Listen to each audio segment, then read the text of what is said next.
Hello and welcome to the Trusted Professional Podcast, provided by the New York State Society of Certified Public Accountants. I'm Calvin Harris, a CPA and Chief Executive Officer of the Society, and I am your host. This podcast is provided by NYCPA, where I will be interviewing leaders in the accounting profession in New York and beyond, as well as those who influence this space.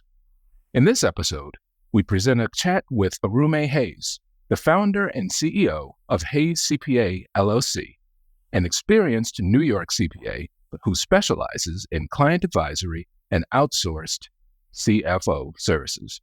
But before we get to Orumé, let's discuss the news of the day. First, we'd like to start with some NYCPA member news.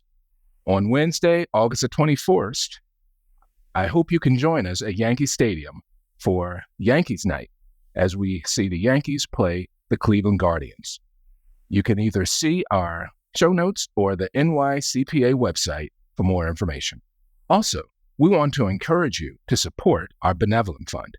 The Society's Benevolent Fund provides short-term assistance for daily living expenses, particularly when members find it difficult to meet needs due to unemployment, accidents affecting their personal or family health, medical expenses that exceed insurance coverage, natural disaster or loss, or any sort of situation that can affect your family income.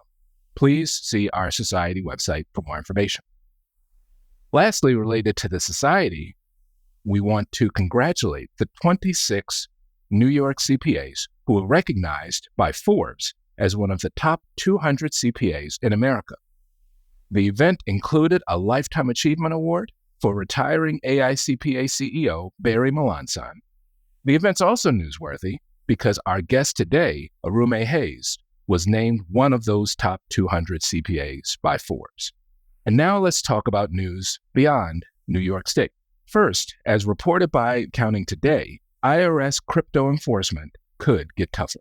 The Internal Revenue Service could be doing a better job of cracking down on tax compliance by users of virtual currency or digital assets, according to a new report. That report, released recently by Treasury Inspector General for Tax Administration, acknowledged the IRS has established Operation Hidden Treasure to identify taxpayers who omit digital assets, such as cryptocurrency, from their tax returns. However, the operation has been limited to the acquisition of tools and training instead of pursuing taxpayers. The project's charter did not include any specific enforcement goals in terms of either criminal investigation or civil examination results, or statements identifying what it tried to achieve. Please stay tuned on this, as this will be an ongoing story. Also, most recently, also related to the IRS issued 5 new warning signs of incorrect employee retention credit claims. The employee retention credit has been in the news for quite some time, so we wanted to provide this update as reported by the Society's own Trusted Professional magazine. The IRS has added 5 new items to the list of warning signs of incorrect employment retention credit claims. That new list stems from common issues that the IRS compliance teams have seen while analyzing and processing ERC claims. Those new items are in addition to 7 problem areas the IRS had previously highlighted. Now, those 5 newly announced signs of an incorrect ERC claim, which arose from common issues that the compliance team identified, includes the following. 1. Essential businesses during the pandemic that could fully operate and didn't have a decline in gross receipts. 2. Businesses unable to support how a government order fully or partially suspended their business operations. 3. Businesses reporting family members' wages as qualified wages. 4. Businesses using wages already used for the Paycheck Protection Program or PPP loan forgiveness. And 5. Large employers claiming wages for employees who provided services. Please note that this information is ongoing on ERC claims, so continue to stay engaged with the Society as we receive more updates. Lastly, a huge development and deal in the accounting profession as CBIZ struck a deal to acquire fellow accounting firm Marcum. CBIZ has agreed to acquire Marcum in a $2.3 billion deal that would turn the latter accounting firms' tax and consulting practices public and mark another structural shakeup outside of the Big Four. Cleveland-based CBiz had said the agreement between the accounting firms, if completed, would create a combined firm with about $2.8 billion in annual U.S. revenue, making it the seventh largest accounting firm and surpassing Grant Thornton. The firms both specialize in providing audit, advisory, and tax services to mid-sized private companies.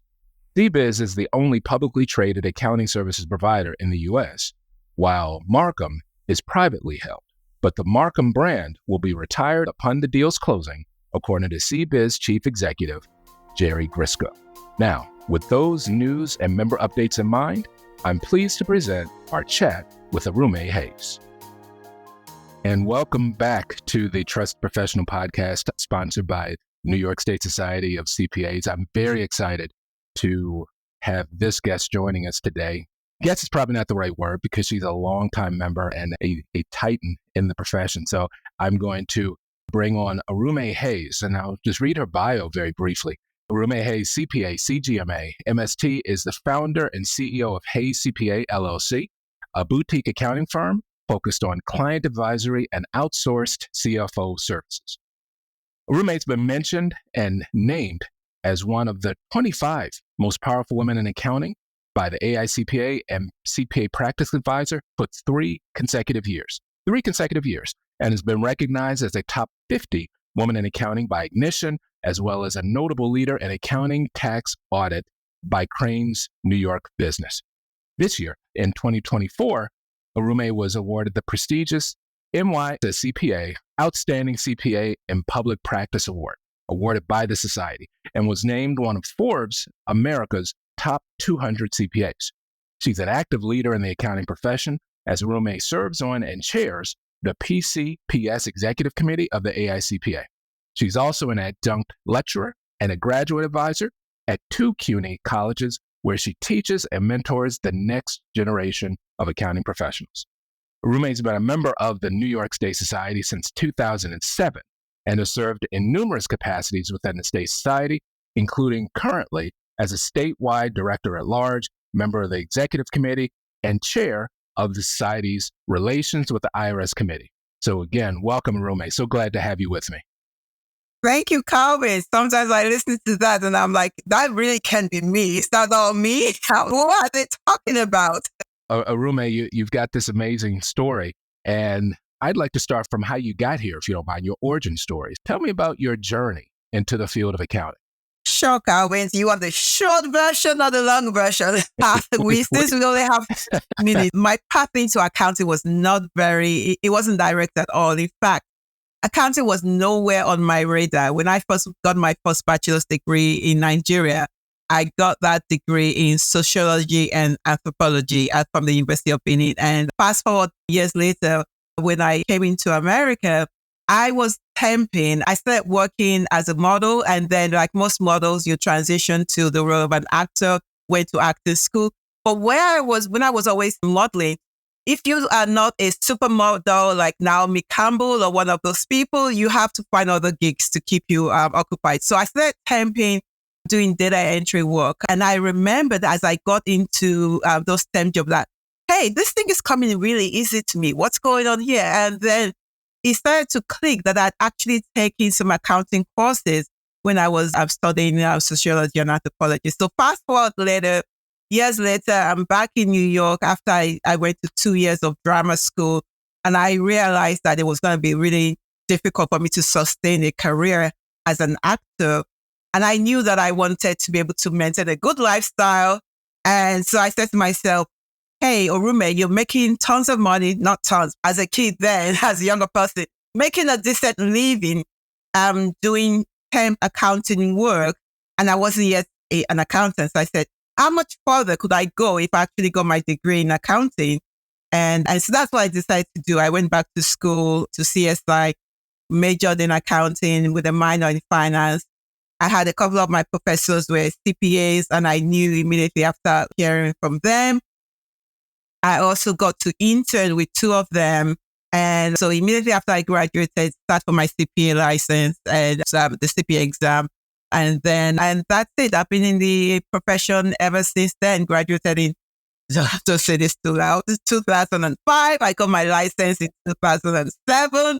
And I just love this profession. It was not my first choice as a career choice, but ever since I got in here, it's been a blessing. Wow. Now, I want to make sure everyone heard a few of those things. First, you started out just casually talking about your first degree as if that was a minor thing. So that's noteworthy. But one of the great things about the profession are how it can become a second career, in some cases a third career for people. But I'm guessing there aren't that many people who can say their second career was following being a model and an actor, or an actress like you. So that's pretty significant. That's where you started, and that the accounting became your second career from being a model. Thank you. I'll just say really briefly, my claim to fame as an actor was that I got to be an extra in the Birdcage. I don't know if you've ever seen the Birdcage. Yes.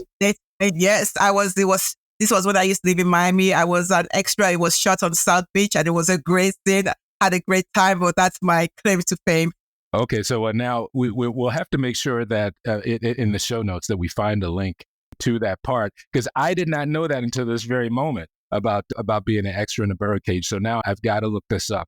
Again, CPAs doing amazing things, including extras in the Birdcage. So fantastic. You know what? That reminds me. Oftentimes, one of the topics we end up coming to, actually, you and I have had this conversation, and from time to time, it's just the relevancy of the profession and how things fit in and the future of the profession. So having seen it as a choice that you fell into from a really unique pathway, what do you see as some of our challenges? What do you think are challenges within the profession? Wow, Calvin, I think we have a lot of challenges in this profession. I think a lot of it always seems to revolve around people, which is talent. We have a talent, whether you're talking about talent shortage, whether you're talking about the pipeline, filling in the pipeline, that you're talking about, or you're lumping it all into recruitment and retention. This is where we are struggling. If you look at the survey, the top issue survey, every year, that topic, talent, is always one of the main reasons, one of the main issues that practitioners are struggling with. So it's filling that pipeline, it's finding new people, and then keeping them in the industry, in the profession. I think it was last week, I was at a function in Nassau County, and one of my fellow colleagues in the profession was talking about how it's a struggle to find talent, and it's a struggle to fill that pipeline, and then also set up practitioners or members' talent to help succeed and grow the firm. It was giving me a story about folks that they're trying to recruit from big firms. If you recruit talent from big firms, one of the things that we're always struggling with is compensation. Yeah. Folks these days, the younger generation, they don't want that heavy lifestyle. They don't want to put in those long hours, which I don't blame anybody. I don't put in long hours either at my firm. And I try to make sure that my team, that we don't nobody puts in long hours. But they don't want to put in long hours. But then you tell them, okay, you're not going to put in long hours at my firm, but you're going to have to take a pay cut in order for you to come in and grow with the firm. They don't want to take that pay cut because you're working for a smaller firm. We can't afford to compensate our folks as much as the bigger firms do. Of course, we're still giving you a very good competitive compensation, but it's just not what the other firms are doing. So it's a lot of things. We're dealing with the aging population, right? The easing out of the population, folks coming in that pipeline. We're struggling with students coming into the pipeline. Folks are going into other industries and other professions at a faster rate than in accounting. So there's that generational shift. We're also dealing with things of sometimes, particularly with my race, Black Americans, we're dealing with diversity with the CPAs, the accounting profession.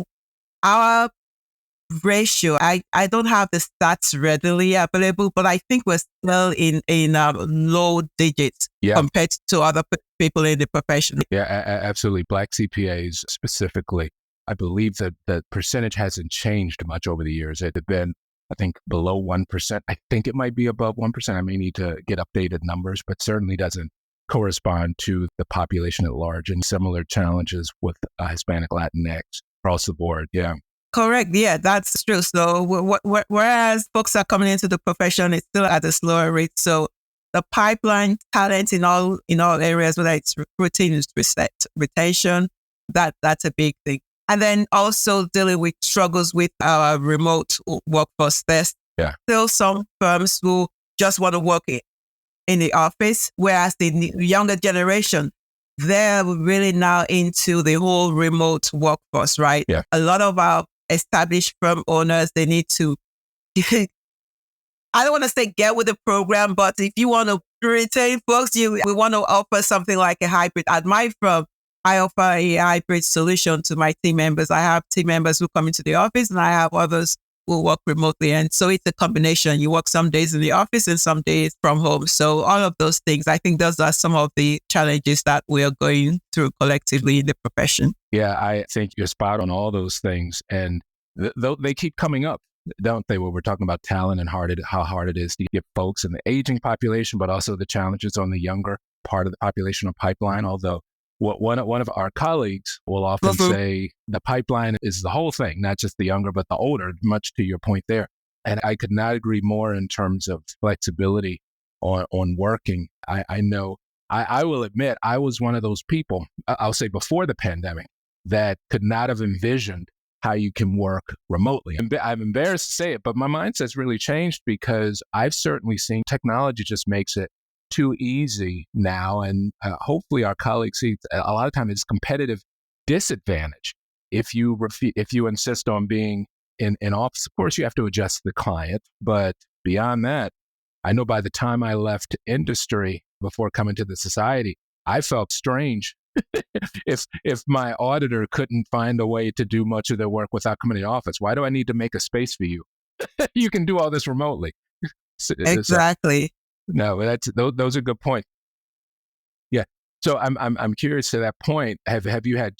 It sounds like you've been able to find a way, even with the challenges you talked about, still being able to staff and make things work at your firm. Sounds like you know technology has been a piece of it, and being really creative and flexible in terms of how you deal with staff. Would I be right in saying that?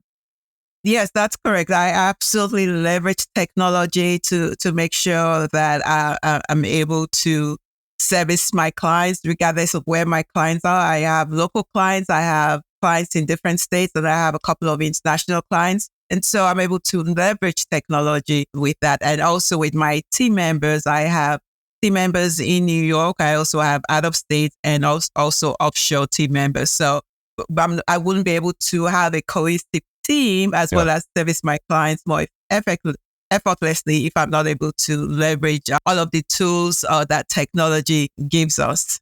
That's really good. That's really impressive because you talked a little moment ago about being a modest sized firm. I won't say small. I'll say modest sized firm. But you also just now talked about how you have teams out of state and team offshore. It really sounds like that technology and creativity and also being flexible with how you manage your firm has allowed you to really scale in a way that may not have been possible even, just 10 years ago. Does that seem about right?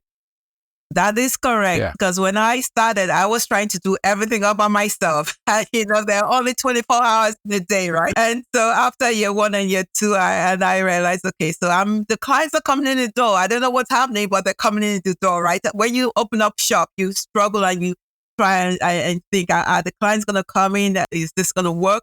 And then once it starts to work and the clients are coming in, then you're struggling with bandwidth, right? Taking in additional clients and doing the work. And so I started by hiring only in-person staff, but then with time, and then COVID, of course, forced us all to think outside of the box. And I just started to leverage all the resources that were available to me. Some of the resources and insights that I got from my interaction with other colleagues and some of my committees with the State Society, as well as some of the platforms that I have access to through the AICPA, just being able to leverage all the tools and resources that are available to us in the profession has been able to allow me and enable me to scale my firm.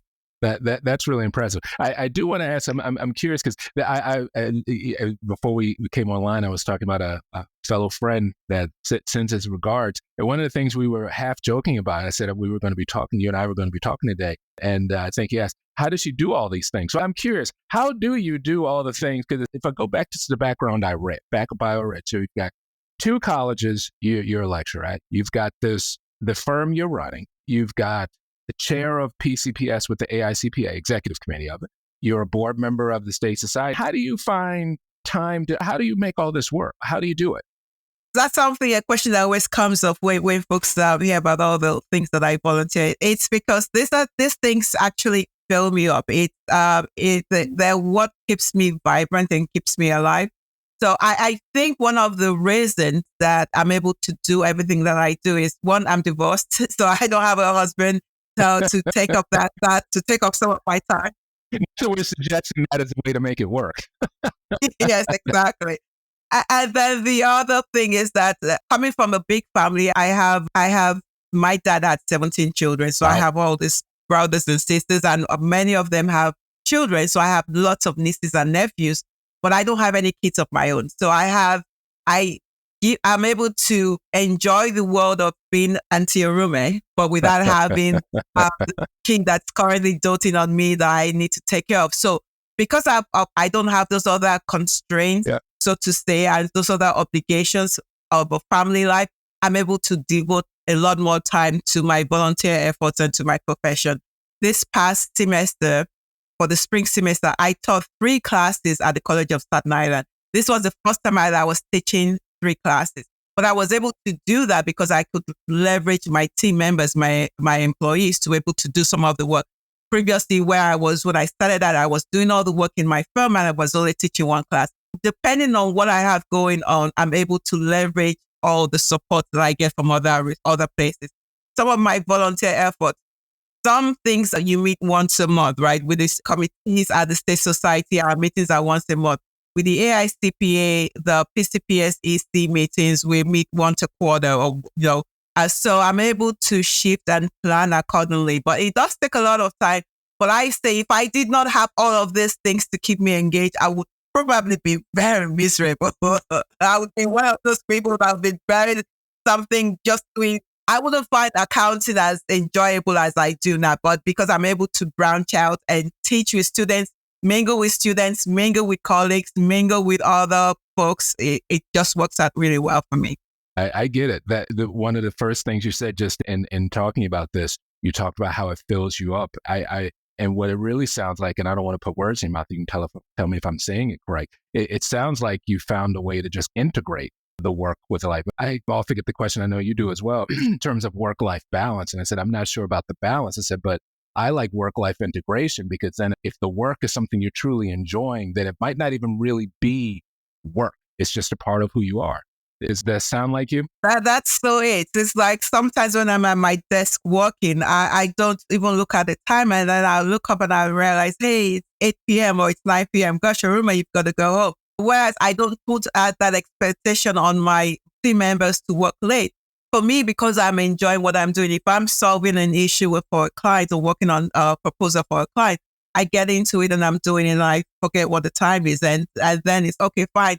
It's time to call it a day. Tomorrow's another day. That work is going to be there for you when you come in, and then I do it. Yeah, it's definitely enjoying what you do is a big part of how I'm able to make it all happen. Yeah, no, that makes perfect sense. I could not agree more on that.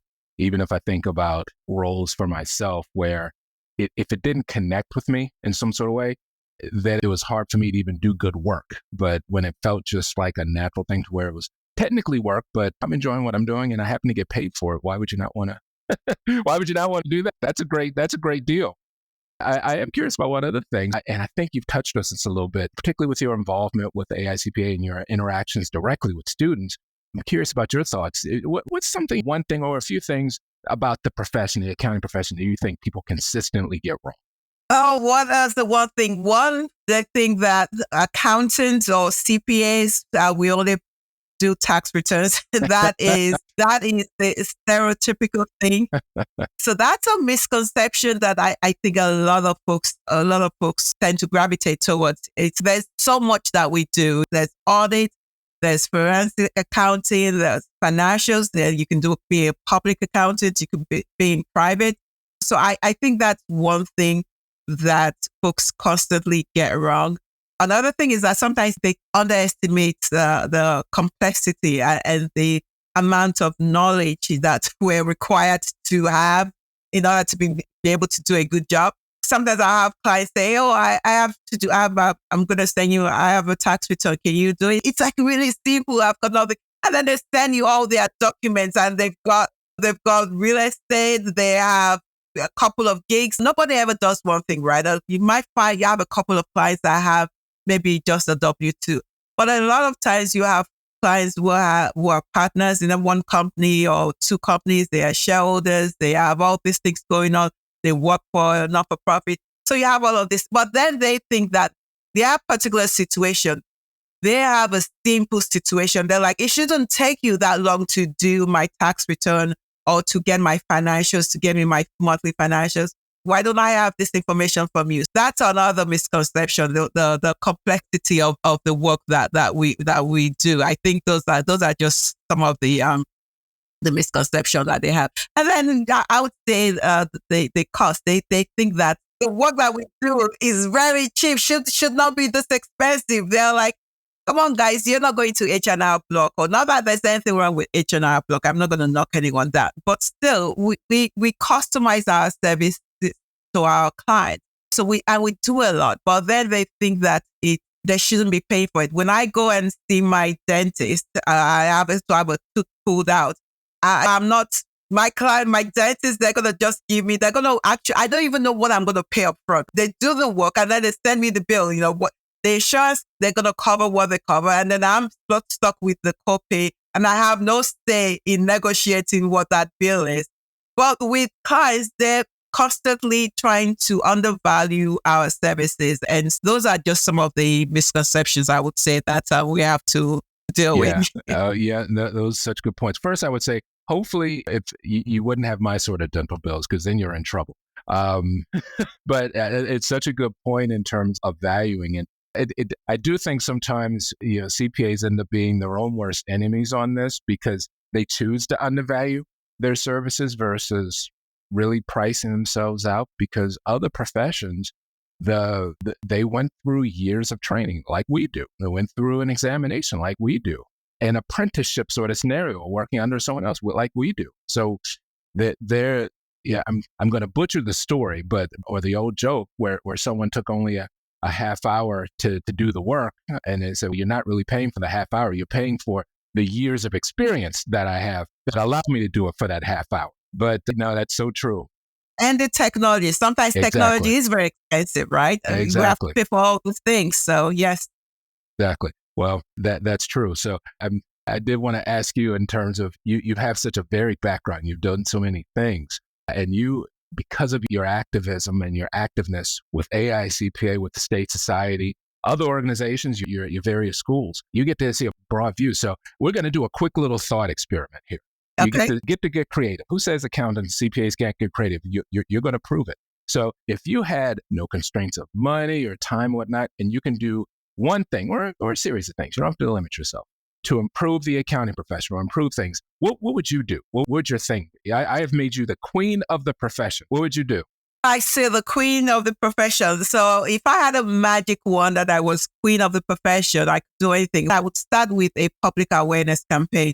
I'll do a nationwide campaign that can highlight the true value of CPAs and accountants, what they bring, the fact that being that we are the trusted advisor, this is not just it's not just a catchphrase. We really are trusted advisors for our clients, for folks. Folks depend on us. They come to us for advice, whether when they're having a live event, they discuss things with us. So do a real national public awareness campaign to show folks nationwide the true value that their CPA brings to them, the scope of the services that we provide. And then I would also include in that, as part of my broader awareness, the fact that we should be embracing diversity and inclusion more within the profession. Ever since after the George Floyd incident, a lot of folks bought onto the DEI campaign. But with the rollback of the Supreme Court ruling with Harvard, with that rollback, some CPA firms have been pulling back. We've heard stories of folks shutting down their DEI departments, or the DEI chief executive officer position is now eradicated in a number of places. Show the value of embracing DEI within the profession. We're talking about the pipeline. We're talking about filling in talent. Can you imagine where we're going to get? Why would we want to not embrace more people to come into our profession, even if they're coming in through and the fact that embracing that is actually going to be better for your bottom line, because there are lots of studies that shows that having a diverse workforce is good for the bottom line, right? Do that. And then lastly, I would also want to do a campaign where CPAs are involved more in the grassroots in their local community, and we're able to offer free clinics to start up. I know when I was starting up, I still offer a lot of complimentary free services, but the mom and pop small businesses are the heart and soul of America, right? There are a lot of small businesses that need advice. Not everybody can afford to hire a CPA, but if I could have the funds, the resources to be able to offer complimentary services to small businesses starting up, this is just some of the things that I'll do with my magic wand. Yeah, I love your magic wand. Those are all big things. I'll take them real quick in order. I think the campaign is so vital. I happen to remember, I think this might have been in the early aughts, I think they call it. I seem to remember something involving posters and the AICPA, because I'm visualizing a poster of Venus and Serena Williams and their accountant, and also someone who was the former CFO of the then St. Louis Rams, Adrian Bracey. I hope I got it right, Adrian. And she had her Super Bowl ring, and she was like, a CPA can get a Super Bowl ring. But I love the idea of public awareness. And if I could, if I'm not mistaken, DEI, I'll say very briefly, I completely agree with everything you said there. That's so true, and the bottom line is so clear and so obvious. It's unfortunate when people are stepping back. I think there's a huge opportunity there.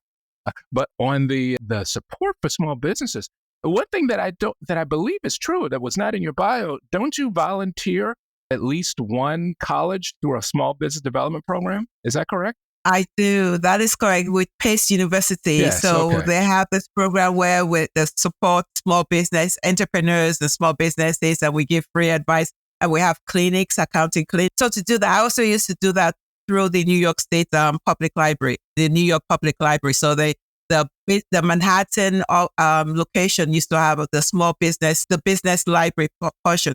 They used to have clinics and things. I think it used to be called Meet the CPA. I can't remember what the tagline was, but things like that. But be able to take that, broaden it, take it on a wider scale so that we can reach more people. These are all individual programs offered by different people, but if we're able to upscale it, I think that would be great. I think that's such a amazing idea and amazing thought. I got to admit, you're giving me ideas for the society, to be honest, because where I used to work with the Urban League, and one of the things they would do at the different locations is they would have people come in for entrepreneurship, and they would sit down with people, usually bankers and sometimes attorneys. But I can't help but wonder, even broadly speaking, much like you talk about, what kind of power if we could get more CPAs like you to volunteer, like you're already doing, I should say, to volunteer their time, things that for us would be really easy. What's really straightforward to us as CPAs could be a godsend to a new entrepreneur that can't afford anything. So that could be really powerful for communities and the economy. And it's really just leveraging the skills we already have. So I don't know, Orumé, we might have to very well make you queen of the accounting profession, because Hey, coffee, sign me up. I'm like, where do I sign?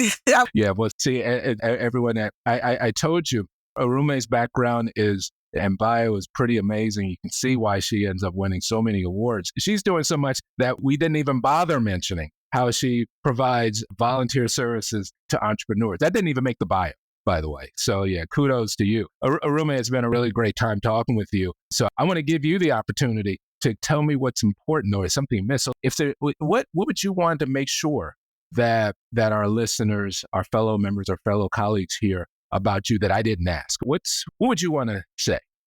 I think what you said, really, the last thing you mentioned, which was the volunteerism. And I think, and not just about me, but anybody can do this. I think that's one thing that we always overlook. Sometimes if we're working with private, we're focused on our jobs. I know when I was in private, I was like, I was not active. I think my volunteerism at that time was very limited. I believe after September 11th, I started to volunteer. I gave blood, I did a bunch of things, and that was when my volunteerism started to kick off. But then it was still in the community. I would volunteer during Thanksgiving with the community and things of that nature. But talking about volunteering in the profession, I think this is an area that a lot of members miss out on. Folks are within their own different styles, whether they're working in public or in private, doing their job. Yes, we know we have to pay our bills. We have to put bread and water on the table. But just think of how far you could get with volunteering. There is so much that it fills in your life. It fills a lot of buttons. It can fulfill your personal growth and your professional growth. The fact that you're in the community, if you're in the profession, you're volunteering, you're learning from your peers, and you're giving back to your community. You're giving back to other people. You're giving back to your colleagues as well. I would say for anyone out there who is strictly doing their job, I speak to some accountants, sometimes some members of the State Society who tell me they're members of the State Society, but they don't do anything. They don't engage per se. They're not engaging in their chapters, in any of the committees or anything like that. I would say get involved, volunteer your time. There's a lot of satisfaction, and that it fills your heart. Like it fills my heart, and I'm sure it will fill your heart as well if you get involved and volunteer. That's it.